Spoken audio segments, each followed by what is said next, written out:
क्योंकि बहुत विस्तार पूर्वक ये पूरी सुनवाई कोर्ट में चल रही है और आप नोटिस जारी करने की बात कर रही थी, तो क्या जो 5:30 बजे की वक्त की तलवार इन 15 विधायकों पर, 16 विधायकों पर लटक रही है, उसके मद्देनजर कोई नोटिस या कोई ऑब्जर्वेशन डेप्यूटी स्पीकर के लिए भी कोर्ट की तरफ से सामने आ सकती है?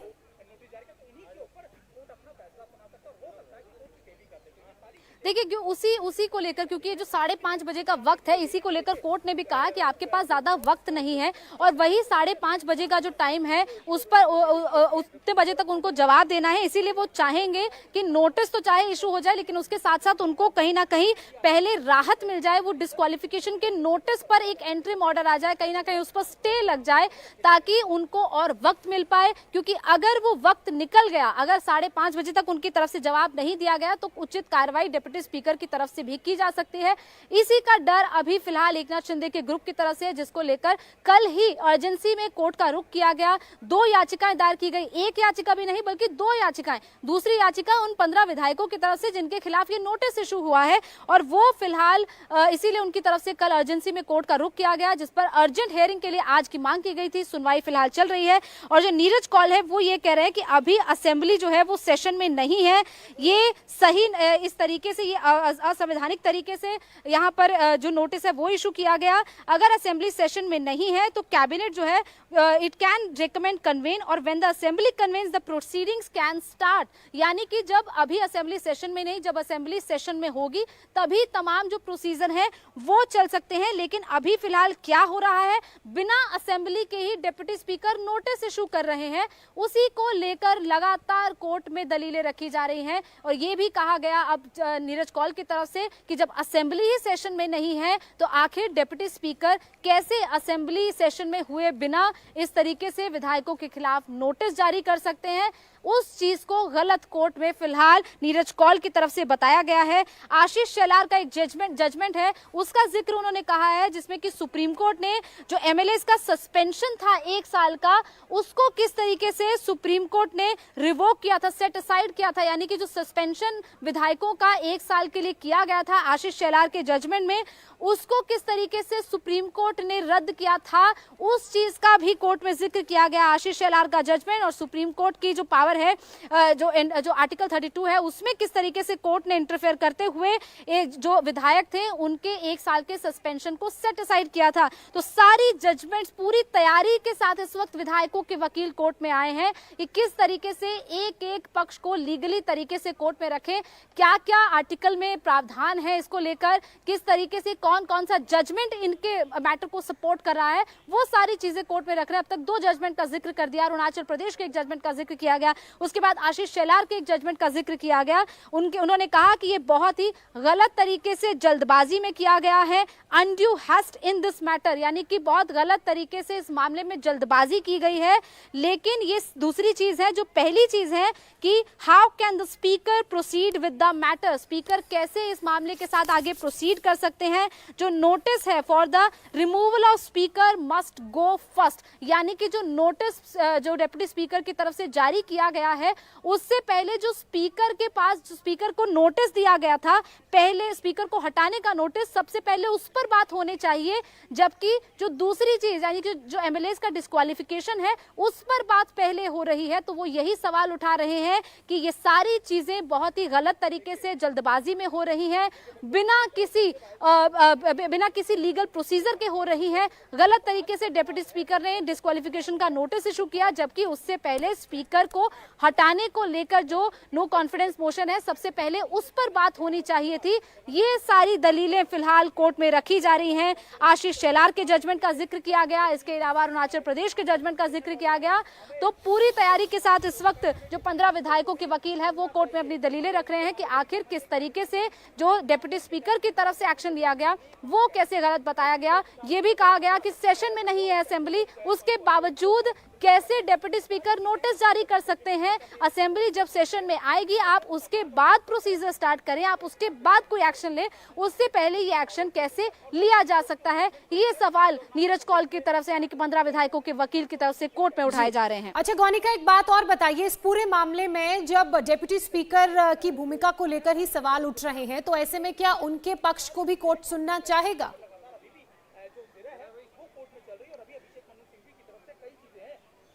जी ज्योत्सना।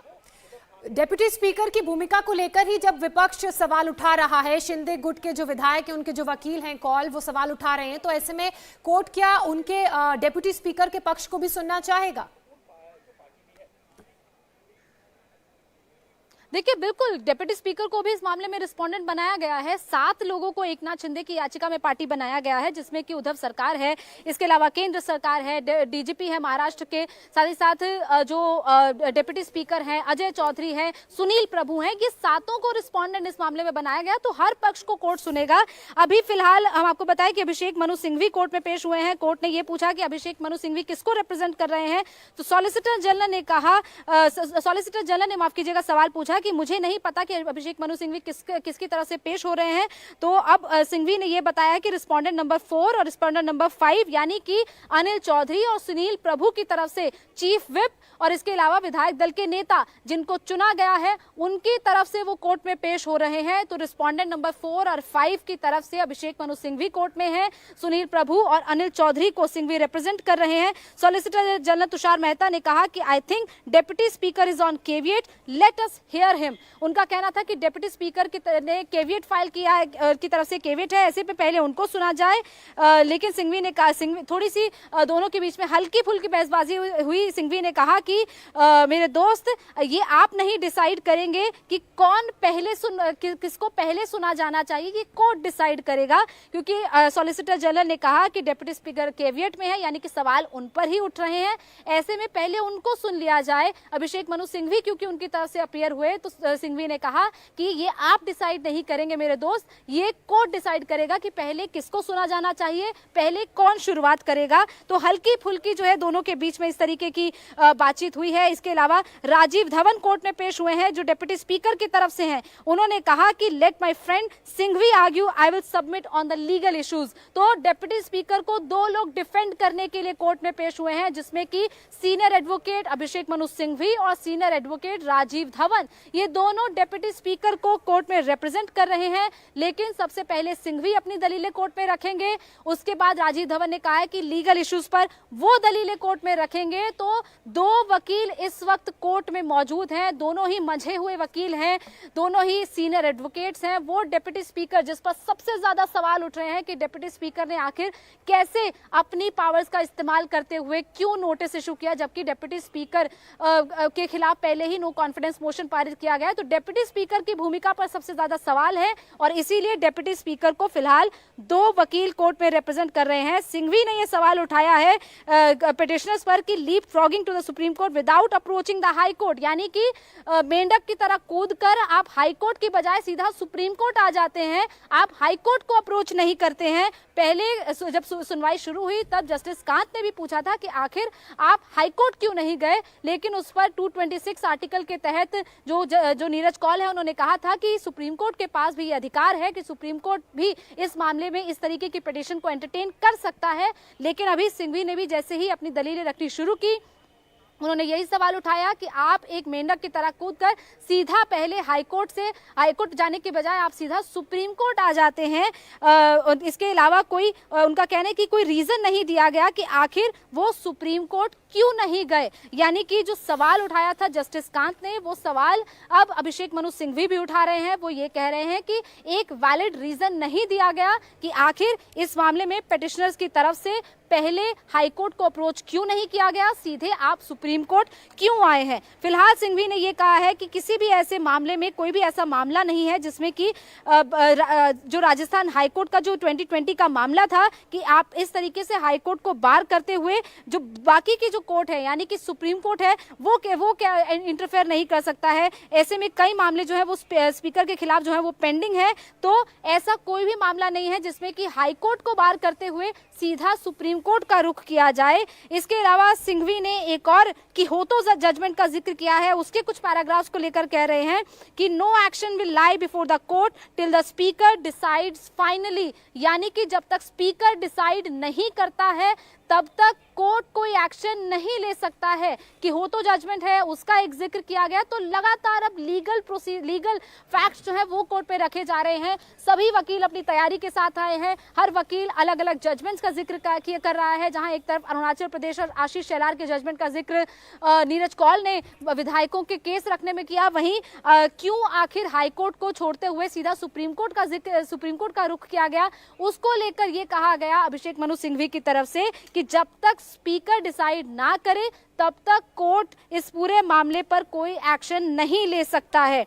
लेकिन इसके साथ साथ जस्टिस कान ने पूछा है कि क्या ये ऐसा केस भी था जिसमें कि स्पीकर की कंटिन्यूशन पे भी सवाल था, यानी कि जो नीरज कौल कह रहे हैं कि जब तक स्पीकर की कंटिन्यूशन पर फैसला नहीं होता तब तक डिस्क्वालिफिकेशन का नोटिस वो कैसे इशू कर सकते हैं। और इसी को लेकर कहा गया, जस्टिस कान ने पूछा कि क्या जिस मामले का आप जिक्र कर रहे हैं जिसमें कि स्पीकर की भूमिका पर सवाल नहीं उठाया जा सकता, क्या उसमें स्पीकर को हटाए जाने का भी सवाल था।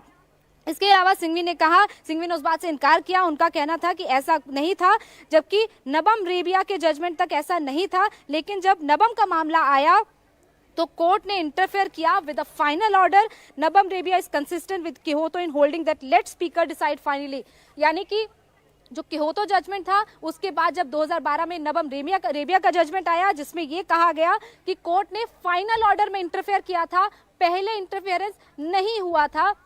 नबम रेबिया के जजमेंट का जिक्र अभी कुछ देर पहले नीरज कौल ने भी किया। तो अभी लगातार लीगल प्रोसीजर की तरफ से तो जो तमाम लीगल फैक्ट्स है वो तो कुल मिलाकर गौनिका एडवोकेट कौल जो है वो बागी विधायकों की तरफ से लगातार ये कोशिश करते रहे दलील पेश करके कि जो डिप्टी स्पीकर का फैसला है वो ठीक नहीं है, वो नोटिस जारी करने का अधिकार नहीं रखते। इंडिया टीवी हर वक्त हर जगह डाउनलोड करने के लिए सर्च करें India TV news Google play store या ऐप स्टोर पर।